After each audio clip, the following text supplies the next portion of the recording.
फारूक अब्दुल्ला का दावा, ममता बंगाल, कांग्रेस केरल व डीएमके तमिलनाडु में जीत की ओर। उपराज्यपाल मनोज सिन्हा जी ने रियासी में नशा मुक्त जम्मू कश्मीर अभियान की शुरुआत। गांदरबल में नवजात की मौत से चिकित्सा लापरवाही के आरोप, जांच के आदेश। भारतीय सेना ने ऑपरेशन सर्प विनाश के नायक फजल हुसैन ताहिर को दी श्रद्धांजलि। जम्मू कश्मीर के पुंछ जिले में जंग लगा मोर्टार, शेल मिला। श्रीनगर पुलिस ने नशा मुक्त भारत अभियान के तहत नारकोटिक्स डॉग दस्ता किया तैनात। और मंडाविया ने कश्मीर के पहले ईएसआईसी अस्पताल का किया उद्घाटन। नमस्कार एंड गुड इवनिंग सभी दर्शकों को, मैं मृदु आप सभी का हार्दिक स्वागत करती हूं जम्मू कश्मीर प्राइम टाइम में। तो दर्शकों, प्रस्तुत है अब तक की अहम और बड़ी सुर्खियां और भी विस्तार से।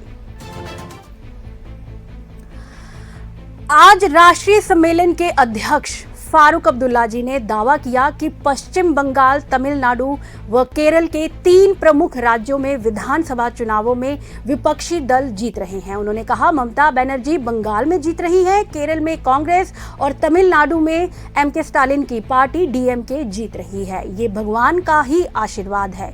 युद्ध की ओर रोशनी डालते हुए उन्होंने कहा कि मध्य पूर्व में यदि शांति नहीं लौटी तो दुनिया के लिए बड़ी त्रासदी होगी। हर देश, हर नेता को युद्ध को तुरंत समाप्त करने का प्रयास करना चाहिए और आशा है कि अमेरिकी राष्ट्रपति ने महसूस किया होगा कि इजराइल ने उन्हें युद्ध की ओर धकेलने में गलती की है। भगवान से मैं प्रार्थना करता हूं कि वे शीघ्र कदम उठाएंगे और चीन व रूस भी युद्ध को जल्द समाप्त करने में योगदान देंगे। आज जम्मू कश्मीर के उपराज्यपाल मनोज सिन्हा जी ने रियासी जिले में नशा मुक्त J&K अभियान शुरू किया। उन्होंने स्कूलों, कॉलेजों व संवेदनशील क्षेत्रों के आसपास सुरक्षा जांच अभियान चलाने एवं नशीले पदार्थों की तस्करी करने वालों के खिलाफ कठोर कानूनी कार्रवाई के निर्देश भी दिए। उपराज्यपाल जी ने नशा मुक्ति के लिए एकजुट प्रयास पर जोर देते हुए समुदायों, संस्थाओं व व्यक्तियों से नशे के खिलाफ एकजुट होने का आह्वान किया। उन्होंने कहा कि नशा तस्करी समाज की नींव को खोखला कर रही है और मैं स्पष्ट करना चाहता हूं कि नशा तस्करी के गंभीर अपराध से हमारी युवा पीढ़ी का भविष्य जहरीला करने वालों को कानून के तहत सबसे कठोर सजा मिलेगी। कश्मीर के मध्य गांदरबल जिले के गुटलीबाग इलाके के एक परिवार ने जिला अस्पताल गांदरबल में नवजात शिशु की मौत के बाद डॉक्टरों पर चिकित्सा लापरवाही का आरोप लगाया।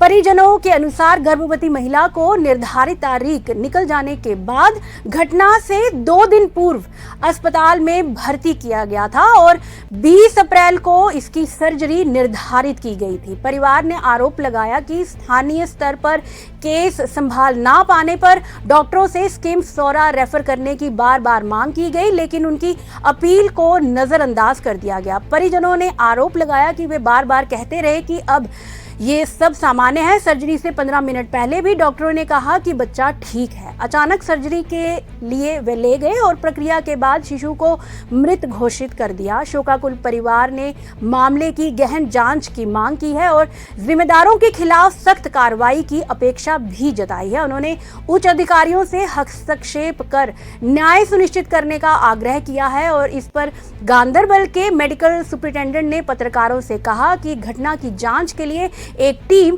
गठित की गई है। टीम को 2 दिनों में रिपोर्ट सौंपने के निर्देश भी दिए गए हैं और उसके बाद ही निष्कर्षों के आधार पर आगे की कार्रवाई की जाएगी।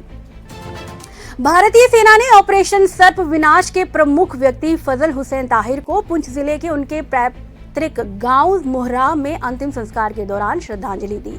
62 वर्षीय ताहिर की 22 अप्रैल 2026 को उत्तराखंड में मृत्यु हो गई थी। 2003 में हिलकाका व मुर्रा क्षेत्रों से आतंकवाद उखाड़ फेंकने वाले इस सफल अभियान में उन्होंने साहस व एकता का प्रतीक बनकर महत्वपूर्ण भूमिका निभाई।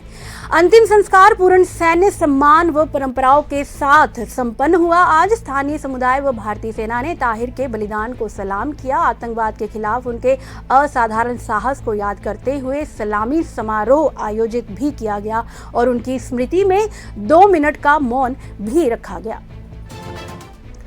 अधिकारियों ने बताया, आज जम्मू कश्मीर के पुंछ के मेंढर सेक्टर के एक अग्रिम क्षेत्र में पुराना जंग लगा मोर्टार शेल मिला। मेंढर के नारोल के पास खुले खेत में ग्रामीणों ने मोर्टार शेल देखा और सेना के बम निष्क्रियकरण दस्ते को बुलाया गया और बाद में नियंत्रित विस्फोट से मोर्टार शेल को सुरक्षित नष्ट कर दिया गया।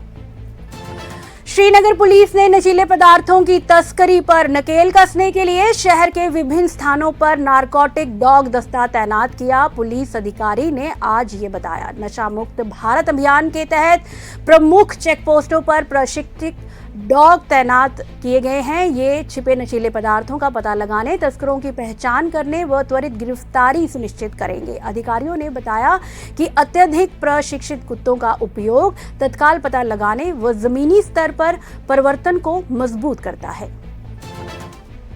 और आखिर में आज केंद्रीय मंत्री मनसुख मंडाविया ने कहा कि श्रमिकों की गरिमा को महत्व देने वाला देश प्रगति पथ पर अजय है। उन्होंने शासन का केंद्र बिंदु श्रमिक कल्याण रखने पर बल दिया। रोजगार मंत्री मनसुख मंडाविया ने मध्य कश्मीर के बुदगाम जिले के ओमपोरा में 30 बेड वाले ईएसआईसी अस्पताल का उद्घाटन किया। आज ये जम्मू कश्मीर का पहला ईएसआईसी अस्पताल है जो क्षेत्र में सामाजिक सुरक्षा व श्रमिक कल्याण सेवाओं के विस्तार में ऐतिहासिक कदम है। उन्होंने कहा कि ईएसआईसी को आयुष्मान भारत प्रधानमंत्री जन आरोग्य योजना से जोड़ने से पैनल अस्पतालों में नकद रहित इलाज की पहुंच बढ़ी है। 165 करोड़ की लागत से बने इस अस्पताल में 100 बेड तक का विस्तार प्रावधान है जो 50,000 से अधिक श्रमिकों व उनके परिवारों को सेवा देगा।